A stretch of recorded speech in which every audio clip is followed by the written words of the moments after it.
Sir రండి sir. మీ tabs అన్ని ఇవ్వండి మేడం.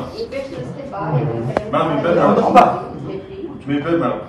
సార్ మీకు నోటీస్ ఇస్తున్నాం సార్. మాకు అరెస్ట్ చేస్తున్నాం. నోటీస్ ఇస్తున్నాం. నోటీస్ తీసుకోండి మేడం. నోటీస్ తీసుకోండి మేడం. తీసుకోండి మేడం. మీరు అరెస్ట్ చేస్తున్నామని ఇన్ఫర్మేషన్ ఇస్తున్నాము. మేము ఏం రౌడీజం చేయలేదు సార్. అరెస్ట్ చేస్తున్నాము అంటున్నాము మేడం. సార్ అరెస్ట్ చేస్తున్నాం మేడం.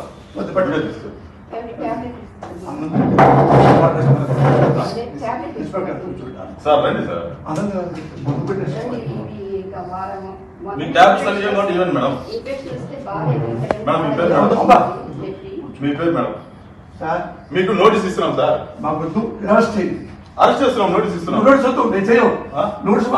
తీసుకోండి మేడం. నోటీస్ తీసుకోండి మేడం. తీసుకోండి మేడం. మీరు అరెస్ట్ చేస్తున్నామని ఇన్ఫర్మేషన్ ఇస్తున్నాము. మేము ఏం రౌడీజం చేయలేదు సార్. అరెస్ట్ చేస్తున్నాము అంటున్నాము. నోటీస్ ఏం లేదా? మీరు లోపలికి కేసు లోపలికి కేసు రండి. రాజకీయ కేసు రండి. మీరు ఎవరైనా రాజకీయ కేసు రండి. నోటీసు పంపిస్తే నేను హాస్పిటల్కి వెళ్ళి ట్రీట్మెంట్ చేసుకొని వస్తా. సార్ మేము అరెస్ట్ చేస్తున్నాం సార్. మీరు కోఆపరేట్ చేయండి. లేదంటే మీరు కంప్లైంట్ చేయాల్సి వస్తుంది. అంతే మా డ్యూటీకి ఒకటి వినండి సార్. మా కోఆపరేషన్ చేయండి. మీరు పేషెంట్ కూడా కోఆపరేట్ చేయాలి. పేషెంట్ అదే నూపుతానంటాం. అదే మాకు మేము అందుకే ఉన్నాం.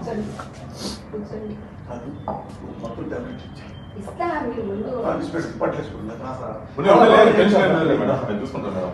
ఆయన టేక్ కేర్. ఆయన అన్ని విషయాలు మేము జాగ్రత్త. అదే నూపుతానంటాం. అదే మాకు మేము అందుకే ఉన్నాం.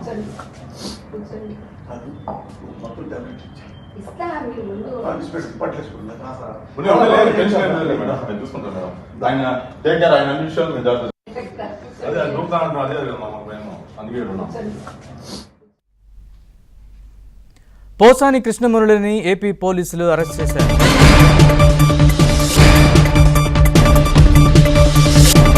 వ్యాఖ్యల కేసులో పోసానిని అరెస్ట్ చేశారు. ఓబులవారిపల్లిలో పోసానిపై కేసు నమోదైంది. వైసీపీ ఓటమి తర్వాత ఇటీవల రాజకీయాలకు దూరంగా ఉన్నారు పోసాని. ఇదే అంశానికి సంబంధించి మరింత సమాచారం మా ప్రతినిధి ప్రసాద్ అడిగి తెలుసుకుందాం. ప్రసాద్, పోసాని అదుపులోకి తీసుకున్నారు పోలీసులు, తెలుసు. దీనికి సంబంధించిన పూర్తి వివరాలు చెప్పండి. నరేష్, సినీ రచయిత, నటులు, అదేవిధంగా వైసీపీ నేత పోసాని కృష్ణమురళిని ఈరోజు పోలీసులు అదుపులో తీసుకోవడం స్థానికంగా సంచలనం కలిగించింది.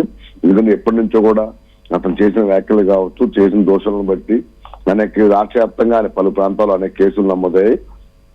కూటమి ప్రభుత్వం అధికారులు వచ్చిన తర్వాత కూడా తన నోటికి పని చెప్పడమే తప్ప ఆ ఇష్టానుసారంగా చంద్రబాబు, పవన్ కళ్యాణ్, నారా లోకేష్ టార్గెట్ చేస్తూ ఆ పచ్చి బూతులే తిట్టారు. ఉచ్చ నీచాలు మర్చి అతను చేసిన వ్యాఖ్యలు సభ్య సమాజం కూడా తలదించుకునేలా ఉన్నాయి. గతంలో జగన్మోహన్ రెడ్డి ముఖ్యమంత్రిగా ఉన్న సమయంలో అతను అడ్డుకునేవారు లేకపోవడం, చర్యలు తీసుకునేవారు కూడా ఉంటారనే అహంకారంతో ఆయన వ్యాఖ్యలు చేశారు. ఈ నేపథ్యంలో అప్పటి నుంచి కూడా అతని వ్యాఖ్యలపై వైసీపీ తీవ్ర దుమారం రేపింది. అయితే ఇప్పుడు ఇతను అరెస్ట్ చేసిన నేపథ్యంలో మరోసారి అతను పోసాని కృష్ణమురళి చేసిన వ్యాఖ్యలు కావచ్చు, ఆయన నమోదైన కేసులకు సంబంధించి కూడా ఇప్పుడు రాష్ట్ర వ్యాప్తంగా చర్చ నడుస్తా ఉంది.